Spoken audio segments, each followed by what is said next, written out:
Bam! I'm Jayson Waller, True Underdog Podcast, and I have got a special Underdog Bites for you today. I got my main man, my ninja, my homie, the whitest Puerto Rican I've ever met in my life, Mr. Joe Caban. How are you doing? What's up, brother? How are you? I'm hanging in there, man. I'm hanging in there. So it is, let's see here. We just got out of an NBA Finals where our boy Klink's Suns lost.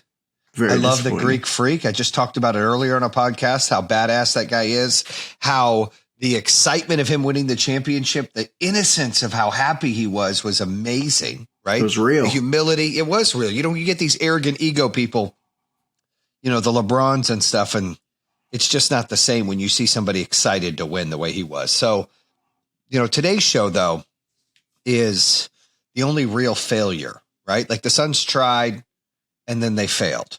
That's not failure. That is loss. Like they just weren't good enough, but they learned from that.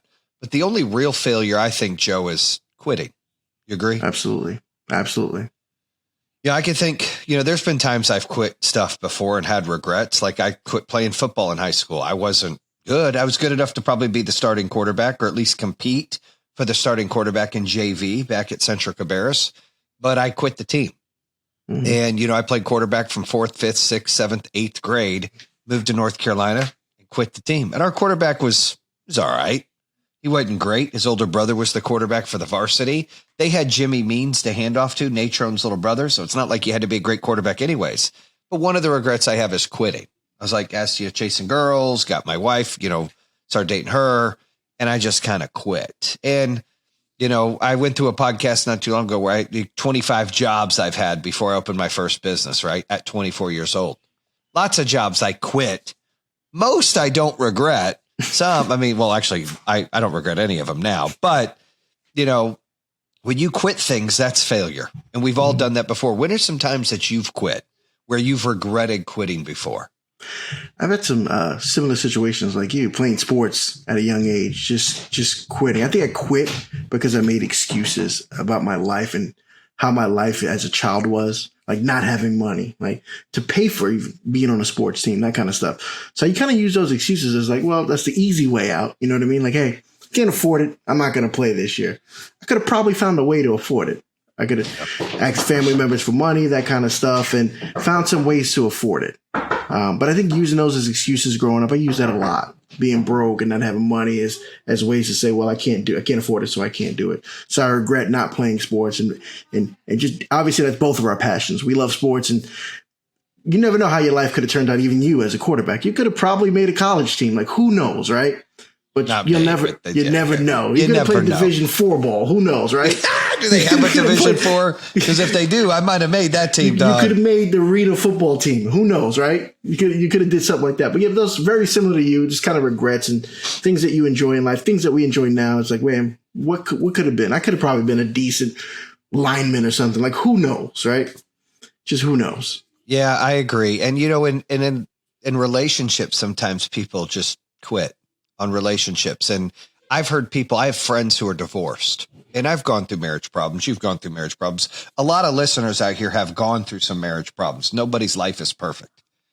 And I've talked to some guys, and a lot of people are like, why would you talk to somebody who's been divorced?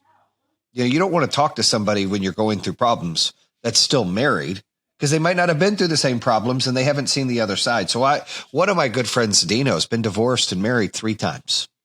And so I was asking him when things were tough, and he said, Jayson, the number one thing I regretted is not trying enough till I couldn't try anymore. I quit early. And that's not saying that he should have been with one of his ex-wives. That's saying that he didn't give it a chance and he had regret and he quit early on something he felt like he walked away from without giving 110%. And that's on him. And that made me realize, like, you know what? That's how it is in life. You know, the biggest regret is quitting. That haunts you forever. Still trying, going nuts, banging your head against the wall till it opens, whatever you've got to do, that's normal. You know, it can make you insane, but it's normal. You're not fucking quitting. But when you quit and you take your ball and go home, that's it. There's always regret with that. There's always like, could I have done this? Should I have done that? Can I have tried more? But that haunts you forever. Of course. Absolutely. Go ahead. It's so refreshing and rewarding when you get through something that's difficult rather than just quitting. The reward and the feeling at the end is just so much better. It's just, you've accomplished something. I know, like, if anyone says their marriage is perfect, they're full of shit. I mean, just honestly, everybody has problems. I think my marriage is great, but we argue, we fight just like any other married couple. She kicks your ass, dude. Let's not exactly. She kicks your ass. Your compromise is giving in to her. That's it. Don't fuck you. You can't play with me. Yeah, dude. you gotta let them win most of the battles, but if you just fight through it. I mean, I'm sure everyone's thought about maybe I should get a divorce. The grass may be greener on the other side, but that's not always the case. Listen, and I tell people, if you don't like your job, if you feel that way about your job and you don't love what you do or really, really like what you do, that's okay to quit. Like, move on and do something you love. Follow your passion. Right. But don't quit on something because it feels too hard or it's too tough or it seems like you're never going to gain momentum and get some wins. I like to say, set your goals realistic, right? Lower your standards if you need to get to a spot. I mean, when I did the podcast with Barry Sanders months ago, I asked him, you weren't supposed to make your high school team, and then you were a cornerback. Then they moved you to running back. Then you were, an all-star running back in high school. Then you were a Hall of Famer in pro, and you were, the Heisman Trophy winner in college. But did the lights ever get too big for you? And he said, stay in the moment and set short-term goals. So you're never in awe. The moment's never bigger than you, and you're never bigger than the moment. And I think, I live by that. One of the chapters in the book I have is, there's no elevator in life. You got to take the stairs. And, in order for us, like the company that we're at PowerHome, to do $750 million in sales this year, well, year one, we had to do 3 million. Year two, we had to do 14 million. Year three, we had to do 40 million. Like, you have to take the stairs. We're over 2,000 employees now. Well, we had to start with one. By year one, we were at 34. By year two, we were at 112, and so on. And if I wasn't going to open up the business, you weren't going to join the company back in 16, and I opened up 15 and say, we're going to be $1 billion business in 5 years. That's unrealistic to think about. That's the 1% of the 1 of the 1 of the 1%. Like, that just doesn't happen. But we stayed in our moments of realistic goals. Hey, let's try to get $1 million in sales this month. Hey, let's try to get $2 million in sales this month. Hey, let's try to get $5 million in sales, and so on. And when you stay in your goals, I like to say 30, 60, 90-day goals, right? 1 week, 30 days, 45 days if you want. Whatever it is, things that you can attain small wins, it's less likely that you get discouraged and quit. Mm-hmm. It's like losing weight. You've lost a shit ton of weight. You look fantastic. Thank you. You didn't just wake up and drop 100 fucking pounds. It fell off slowly, right? A little bit here, a little bit there, a little bit everywhere. Right. And then you get excited because you're getting those wins. You're like, shit, I'm losing weight, right? This feels good. I got to keep going. 2 pounds, 5 pounds, 10 pounds, 15 pounds, 30 pounds. I mean, it's small wins, like you said, small increments, very small. And that increments. equals a big, I always say, if you can give 1% more today than you did yesterday, dude, that's 30% more in a month. Mm-hmm. It's 365% more in a year.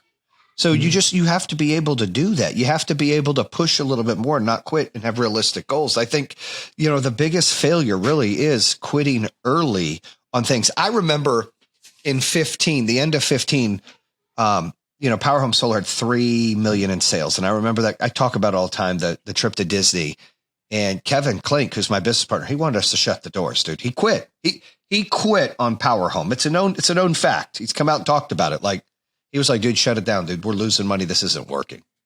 And we had an argument about it.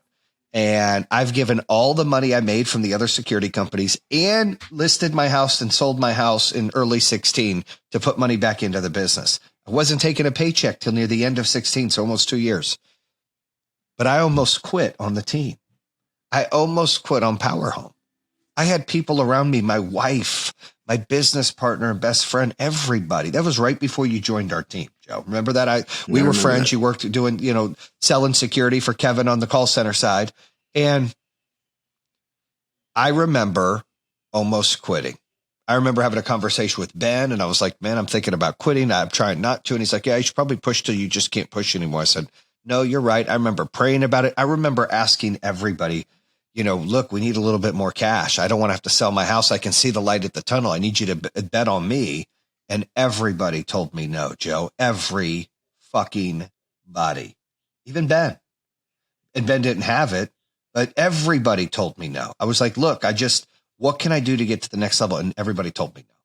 I had to sell my house, but I wasn't going to lose after that. And I wasn't going to quit after that. I was on a mission, but I almost quit. I was right there at that stop sign where it was left, I quit, or right, I move forward.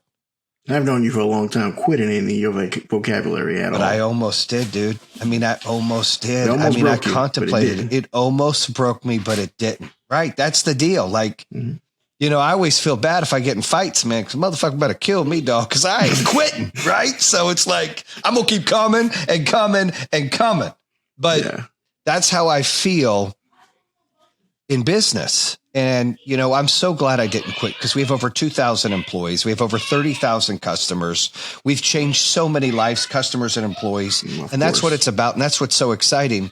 But it's taken not quitting and pushing through to get to the next level. It's taken, not failing, because failure's quitting. I've made mistakes. I've lost money. I've made bad decisions, and you learn from them, but you don't quit. Yeah. And when was the time in business that you almost quit, but you didn't? I quit on you once. Okay. Let's talk about it. Let's talk about it. I was wanting to see if you want to talk about it. Go ahead. Let's talk about it. I'm an open book. You see where we are now. So it's fine to talk about it now. I quit on you. I just didn't like the way the business was. And, I was in sales at the time and I didn't like.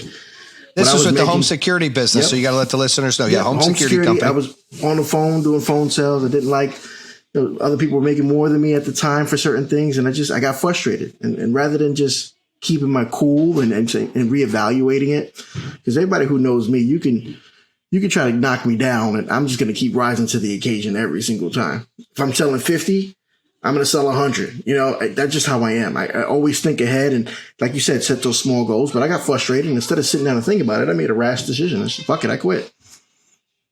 Ego. Yep. Pride and ego will kill you in any business. So I was prideful and I was like, shit, I don't deserve this. I quit. Shit wasn't easy. And what happened? Shit wasn't easy. I thought I could do it on my own, but it wasn't as easy. I didn't have the capital and enough experience to do it on my own. And I can admit that now.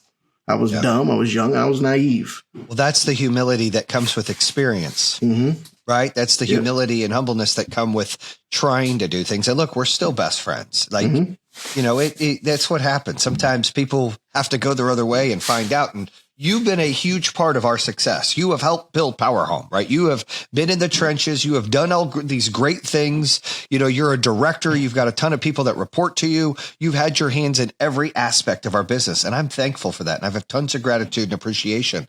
Appreciate that. It's taken our journey of the peaks and the valleys for you to get the experience and to be a part of something great. But, I think it's cool that you can come on here and none of this is ever scripted. So for the listeners out there, nobody knows. That's how I roll. I don't have a script. I have talking points of a subject and everything else is natural. That's how we roll on the True Underdog podcast. And so I think that it's important that, people can talk about, hey, I quit on this and then it didn't go the way I thought. And I learned from it. I'm stronger I got for another opportunity. Most of the time, you don't get another opportunity. You could have been a chance where the time where I couldn't be part of the team, and who knows where I would have been now.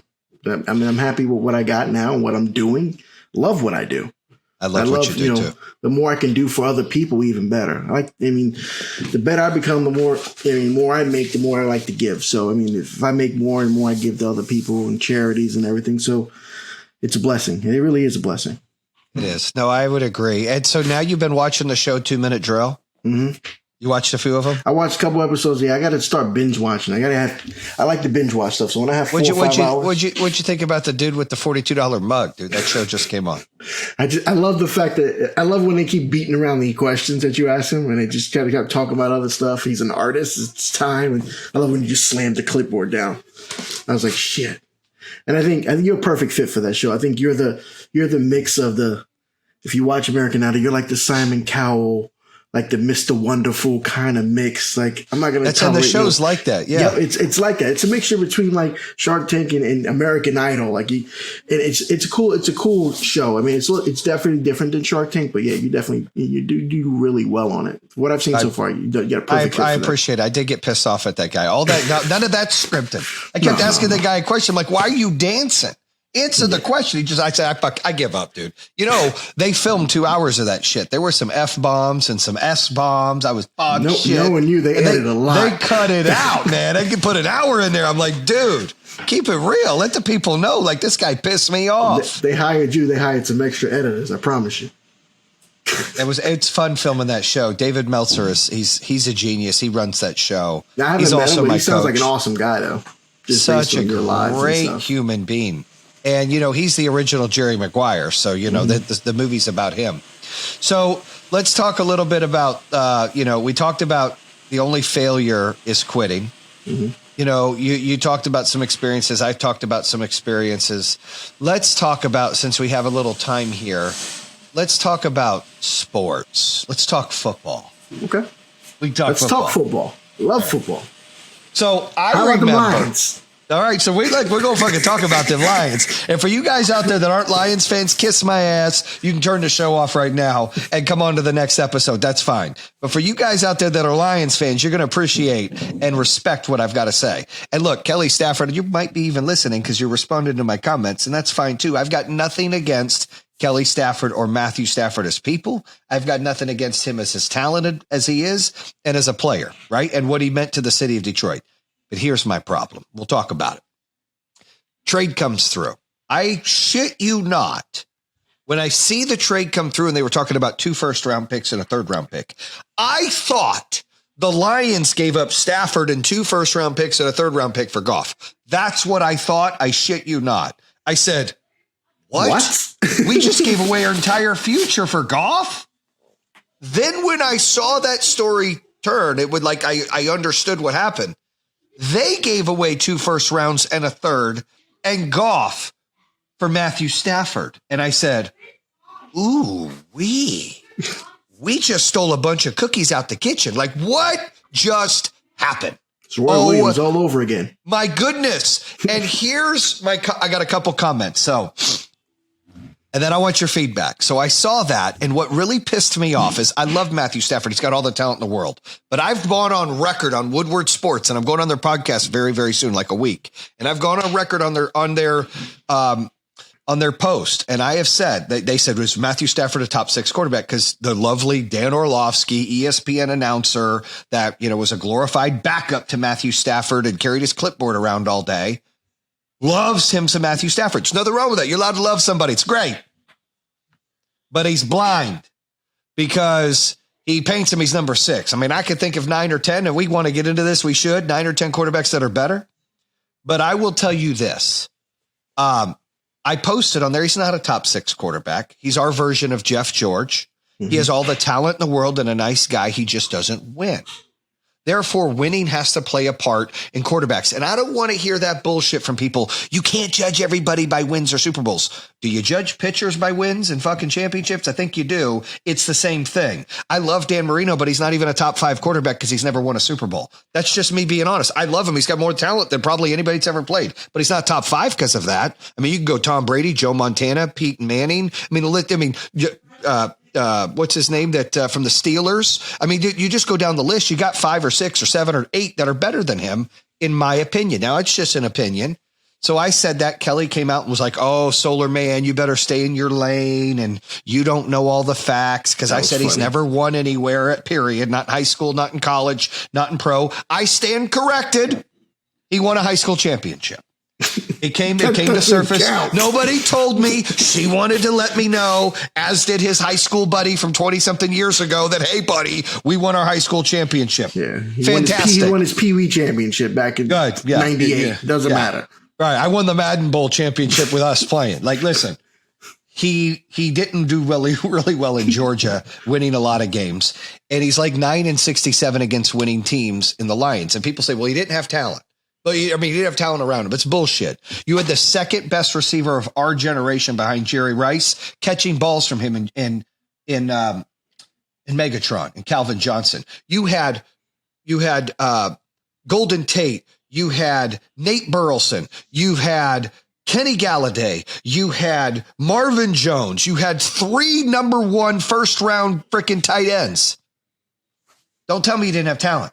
You had an O-line that was a top 15 O-line. Half your career was a top 15 O-line. Half your career. Not top 5, not top 10, but in the top 15, half your career where you had less sacks than half the teams. So don't tell me you didn't have the talent to win. It's bullshit. Now, I think the Lions stole Goff. Do I think Goff's more talented than Stafford? No. But let me give you a stat that I think matters, and then I'm going to let you talk because I can go on all day. Do you know who the number 1 quarterback is in the red zone last year? Josh Allen? Motherfucking Jared Goff. Highest QBR in the red zone last year. Fucking pressure matters. That would Go matter. ahead and tell me about what you think on the trade. No, I think I agree. I think the Lions stole it. I agree with Matthew Stafford not winning. And this year will prove that because now he has a crazy receiving core in LA. He's a great team he's just going into. All right, I would argue his receiving core wasn't better than the Lions. We had Kenny Galladay, Marvin Jones, and TJ Hawkinson last year. He's got Kupp and Brandon, whatever the fuck it cooks, and who else? Like, really? Woods. Yo, dude, that's not better than what the Lions had last year. Come on. Come on. Without Galladay, it's better. Galladay is the only difference maker, but I think we had Galladay, Marvin Jones, and TJ Hawkinson. If you remove Galladay, the receiving core is way better. You can't say he has a better receiving core. Because he didn't have Galladay last year for most of the games, so it doesn't matter. He was hurt. Well, he won. By the way, he won 5 games last year. Well, overall, this is a better team defensively as well. Defensively, but you understand, last year, the O-line was probably ranked 15th or 18th, the Lions. You know what was like 30th? The Rams.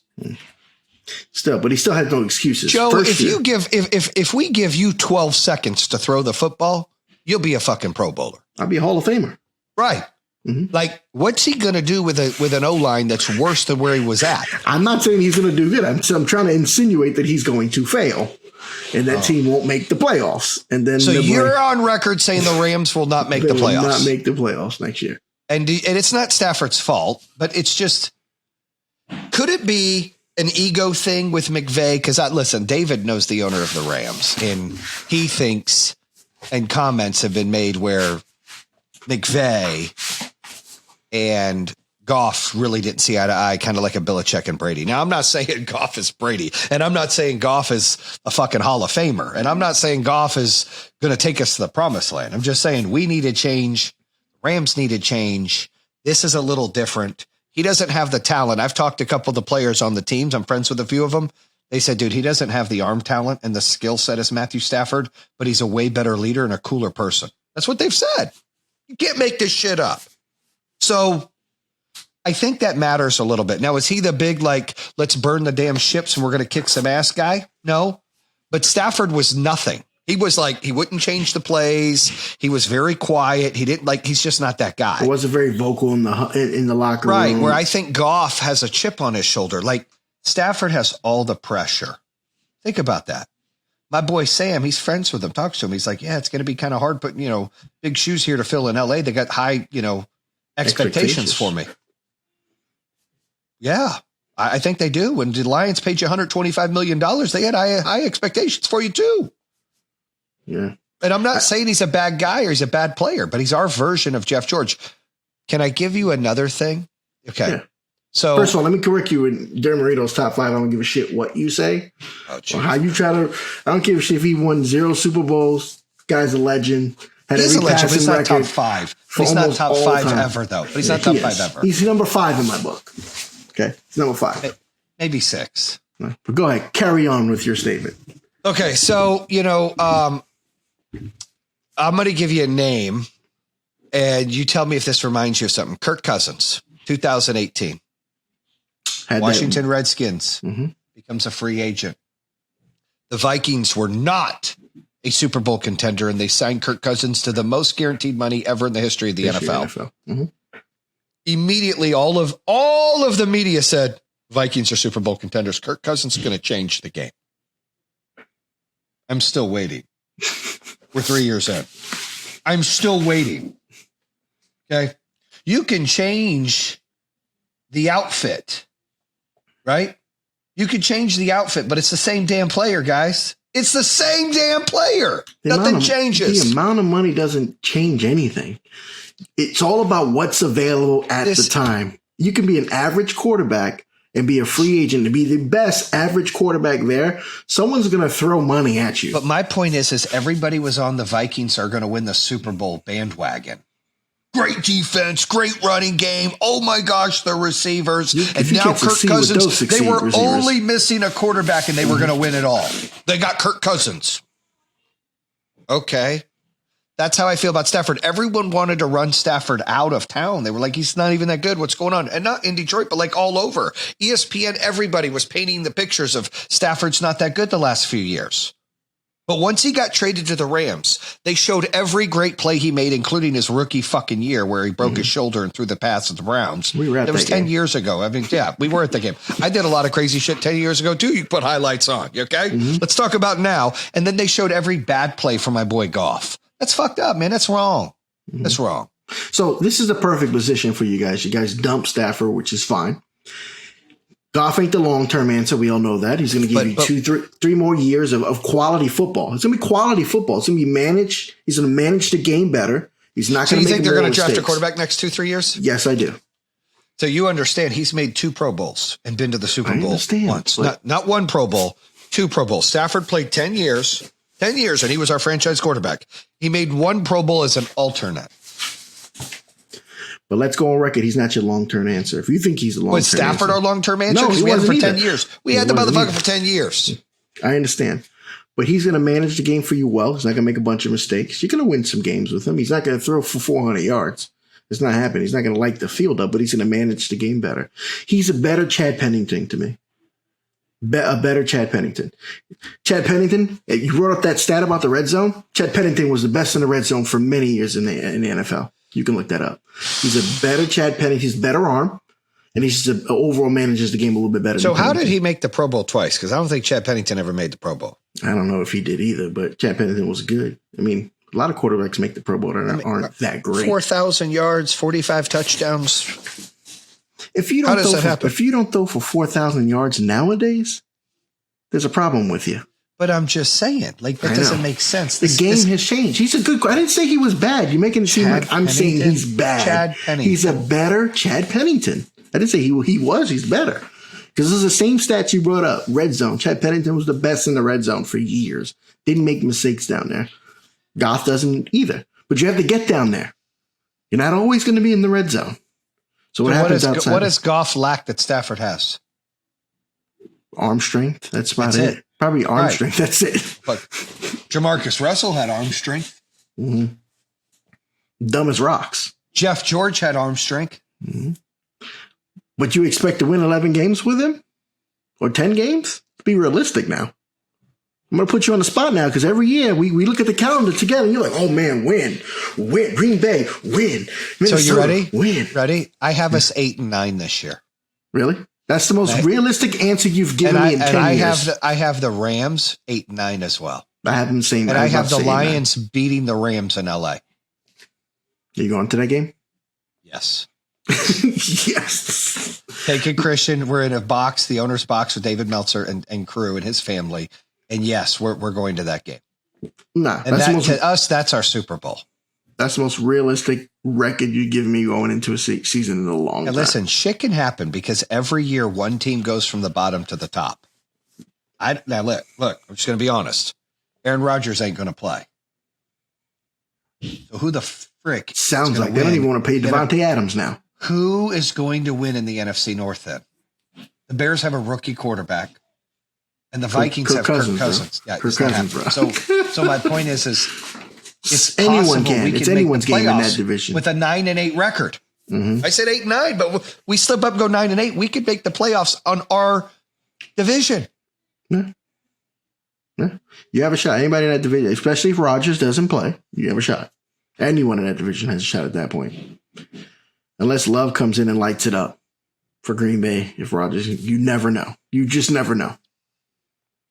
But How are your Dolphins doing? You guys keeping Tua? Is he your future? Is he not? He's got baby hands like the guy Kyle Murray. What's going on? One minute they say they keep him, the next minute they say they trade him for Watson for months. They're like, who knows?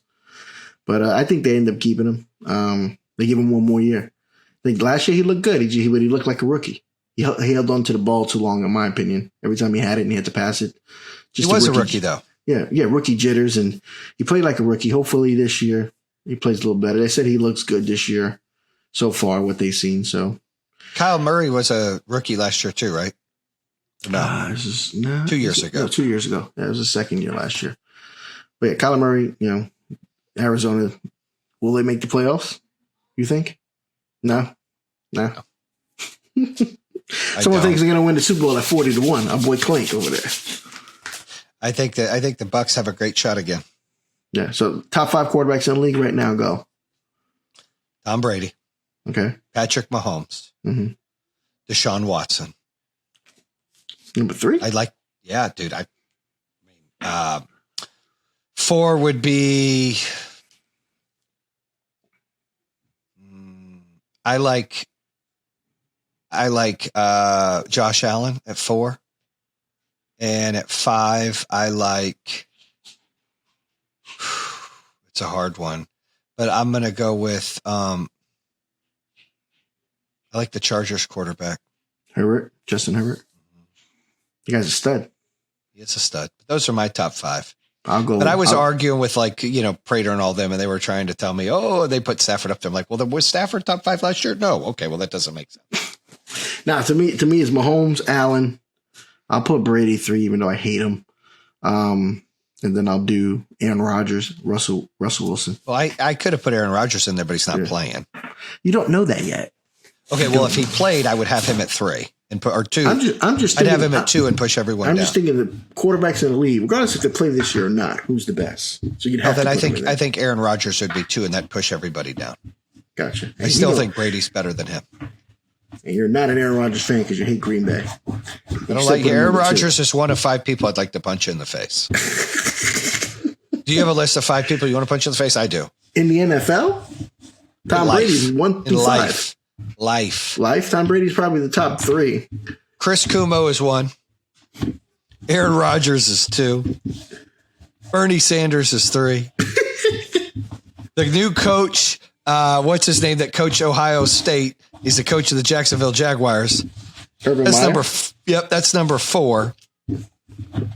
And I think Joey Harrington's number 5. I think there you go. That's a great one. There you go, Joey Harrington. There's your 5. You owe him a punch. He didn't want to take a picture with you when you met him. What a douche. See how that turned out for him. There's my top 5 I'd like to punch. Now I might get punched back, but I'd like to punch those 5 if I possible. think half of them won't punch. Bernie Sanders might punch you back. Bernie Sanders might whip my ass, to be honest with you. So what are the plans for you for the rest of the summer? I come back to North Carolina soon, wrap it up there, stay there for the school year, come back and forth to Michigan for a couple golf tournaments, for football, for some meetings and stuff. But coming back to NC, hold it down, baby, hold it down. Coming back home. Yeah, a little depressed about that, but I'll get over it. It's great people stuff, but I just like Michigan, Detroit's been my spot. And but I'm going back. The fam wants to go back. My second oldest wants to finish school. The grandkids are there. Wife hates the snow. I did like you did, right? I compromised. I let her have her way. There was no middle. So that's the compromise. That's a compromise. We're going to do what you want to do. What do we got to look forward to from you as an individual and for the Underdog podcast? What do we got? Well, the Underdog podcast is number 3 right now. Past Gary. Congratulations again. Thank you. That's huge. I'd like to get it to number 1. I've got a lot of ground to break to get there. I'm going to the podcast show here in a couple weeks. In Nashville while I'm up there for a race. I'm going up there to the podcast show to try to find some more advertisers and partners on that. Book comes out October 12th. Own Your Power. No bullshit. No excuses. The time is now. So book comes out October 12th. Going to have a huge book launch party in New York, which you got to go to. Oh, it's in New York. So it'll be October 16th. We're going to go up and have a huge party, a bunch of A-listers up there and, doing a whole live feed on the book launch. And then I've got, PowerHome. We're taking it to the next level. We're looking at equity partners. We're in transition right now to try to get a deal done, take our team to the next level. for our growth. I mean, we're in 15 states now. We want to try to get to 20 states, and we want to try to get to, we're doing on pace to 700 million. We want to get to over $1 billion next year. So we've got a lot of growth and a lot of opportunity. We just hired a COO. I can't mention his name yet, but he's coming on, and that'll be a great addition. I know him personally. He's a great guy. He came from, Monotronics and Brinks. He's a badass. And so just super excited. I got some things we're trying to grow and build the company up, dude. And, that's what I've got going on. The podcast should be popping. We got some big guests coming on. I got Marshall Falk coming out. Nice. I've got Rob Deerdrick coming out. I've got Ben Rob Baller Deerdrick? coming. Yeah. Yeah. I love that guy. He's coming on. Everyone from the show Office Hours that we just record, we're putting on. Dana, Patrick, all of them, which I can't bring up Aaron Rodgers' story. I'd love to. Hey, so is Aaron going to retire? She won't do the Aaron Rodgers questions, but we've got some big people coming on the show and super excited. We're trying to work on Tyson. So Tyson, if you hear this, man, you're the ultimate underdog. We're going to get you on the show, let you, knock some shit out at the park, start talking. That will be your most listened to podcast. I can call it right now. Well, Grant Cardone is, who's a big name, isn't even my most listened to right now. I believe it's Kim Perrell. Really? Yeah. But it just rotates based on, who's, when it comes out, how it's publicized. Like everything's just like a perfect storm. Like episodes you think are going to crush it are like, oh, it was average. And then episodes you're like, it won't be great. They crush it. And you're like, whoa, how'd that happen? Yeah. So you just never know. Right. And it's cool. I mean, we just keep doing our thing. I am excited that we're going to have some blurps of the book coming out, where if you order the book, pre-order the book, you get an extra bonus chapter and you get the ebook for free. Mm-hmm. So I've got to do read some of the book and put it out there on social. I'm excited. It'll be good. Yeah. Well, I'm definitely looking forward to, I heard the first part of it. You sent it to me, which was pretty good. Looking forward to the reading or listening to the rest of it. What'd you think of that? The tone was okay. Everything was great. The tone was good. It wasn't too loud or too soft. It was a nice mellow tone. Makes you want to listen to it. You have a listenable voice. Let's put it that way. But yeah, you have a great story, and I think anybody who's been following the podcast has just been following you in general. It's going to be a great read, man. Yeah, I appreciate look forward that. to it. Look forward. And to hey, it. sorry that your team didn't win in basketball at the tournament here. My team did. So, you know what that trip made me realize? How old and still out of shape I am. Never again. Dude, were you sore after that? For like 3-4 days. I could barely move my arms. That's I'm done. I'm not playing basketball. I'm almost 40. I'm over. The water volleyball was fun though. That you don't have to move that much. You just sit in a body of water and just move your hands. That's not a lot. But I was running out of breath. I didn't lose in volleyball though. Let's put it out there. Not one game. Not one game. My teams always win. But yeah, we had a good time. It was a good gathering. It was a good bonding experience. I only scored 5 points the entire tournament, and it was at the end. Yeah. But yeah, it was awesome though. We had a good time, man. You definitely know how to throw a nice little shindig for everybody. We all appreciate it. Good. Well, Joe, I love you. It was great having you on the show. And we're going to get back to the main focus here. The wrap up is the only real failure is quitting. And we talked about sports. And let me tell you a little bit about Stafford and Jared Goff. They're not quitters. They're both traded. They swap teams. They're going to grind. They're going to bust their ass. We're going to see who does better. But we want to talk a little bit of sports because we don't get to chat a lot. And I wanted to share. It's been brewing. The football season's coming up soon. I know Joe loves sports as much as I do. We could collaborate on that. But the lesson out there, folks, is don't quit. That's the biggest failure. That's the biggest regret. Keep grinding till you can't grind no more. Move every rock. Check under every stone. Don't take no for an answer. Keep pushing through till you can't push anymore. Make sure you follow the podcast on Apple Podcasts, Google Podcasts, Spotify, iHeart, CastBox, YouTube. Check out the social media, Jayson Waller, Bam, and True Underdog.